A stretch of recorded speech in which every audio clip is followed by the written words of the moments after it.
Bismillahirrahmanirrahim. Assalamualaikum warahmatullahi wabarakatuh. Alhamdulillahilladzi 'allama bil qalam, 'allamal insana ma lam ya'lam. Wassalatu wassalamu ala rasulillahi khairil anam. Bismillahi ya Rabb, irhamna bil Qur'an wa 'allimna al-Qur'an wa as'idana bil Qur'an. Amin ya rabbal alamin. Sahabat Al-Syifa yang dirahmati Allah Subhanahu wa taala, selamat datang kembali di program Belajar Membaca Al-Quran bersama Al-Syifa TV dalam serial Tajwidul Huruf, tempat kita belajar membaca Al-Quran dengan fasih, insya Allah. Di pertemuan hari ini, kita akan belajar bagaimana menyempurnakan pengucapan huruf-huruf mad. Sebagaimana kita ketahui, huruf mad ada 3. Yang pertama, yakni ketika alif didahului harokat fathah. Lalu yang kedua, ketika ya sukun didahului harokat kasroh. Dan yang ketiga adalah waw sukun didahului harokat dhammah. Sahabat Al-Syifa, huruf mad adalah huruf yang keluar dari rongga tenggorokan dan rongga mulut kita. Maka dari itu, pastikan ketika kita mengucapkan huruf mad, tidak boleh ada suara yang menyentuh pada bagian solid dari tenggorokan ataupun mulut kita. Contohnya, ketika kita mengucapkan nu, u, i, a, suaranya mengalir tanpa ada hambatan.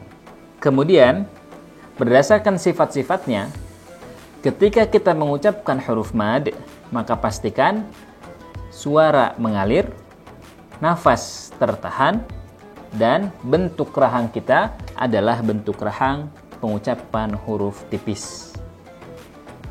A, I, u, nuhiha.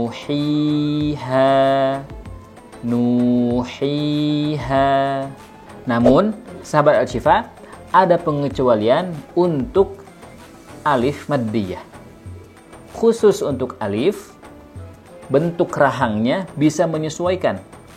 Karena kaidah untuk alif ada kaidah khusus, yakni bahwa alif tebal tipisnya mengikuti huruf sebelumnya.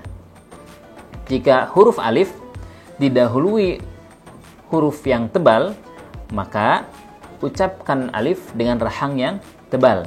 Contohnya, ketika alif didahului huruf shad,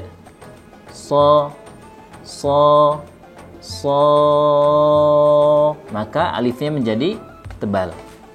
Jika alif didahului huruf yang tipis, maka suara alifnya menjadi tipis juga. Contohnya ketika alif didahului dengan huruf sin, sa. Sahabat Al-Syifa, ada beberapa kesalahan yang mesti kita hindari ketika mengucapkan huruf-huruf maddiyah.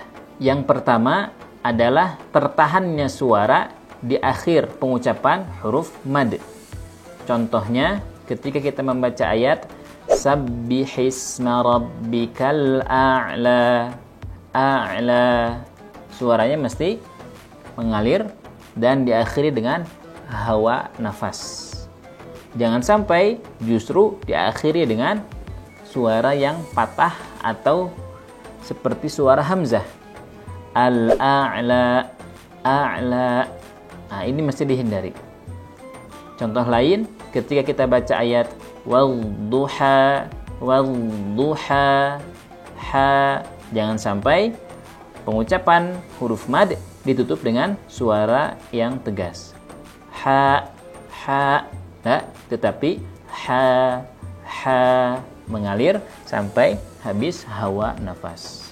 Yang kedua, kita mesti menjaga bentuk rahang kita. Ada kesalahan bentuk rahangnya tidak terjaga. Ketika harusnya diucapkan dengan rahang tipis, kemudian malah dibaca dengan rahang tebal. Contohnya ketika membaca wassama, dibaca dengan wassama, sehingga alifnya menjadi tebal. Padahal di sana huruf alif didahului huruf sin yang memiliki sifat tipis. Yang ketiga, kesalahan yang kerap terjadi ketika mengucapkan huruf mad adalah tidak murninya suara mad, yang ada justru malah terseret atau terbawa pada makhraj huruf sebelumnya atau setelahnya. Biasanya ini terjadi ketika kita memanjangkan huruf yang mengandung sifat gunnah. Contohnya pada kata inna, ketika dipanjangkan inna, ada suara dengung di hidung kita. Nah, ini mesti dihindari. Inna, suaranya lepas. Lalu kemudian contohnya ketika mengucapkan kata nasta'in, nasta'in, mesti murni, jangan kemudian bercampur dengan gunnah. Contoh salahnya nasta'in, sehingga suaranya berubah ketika hidung kita ditekan. Alhamdulillah, sahabat Al-Syifa, kita sudah mempelajari bagaimana mengucapkan huruf mad dengan baik dan sempurna insyaallah.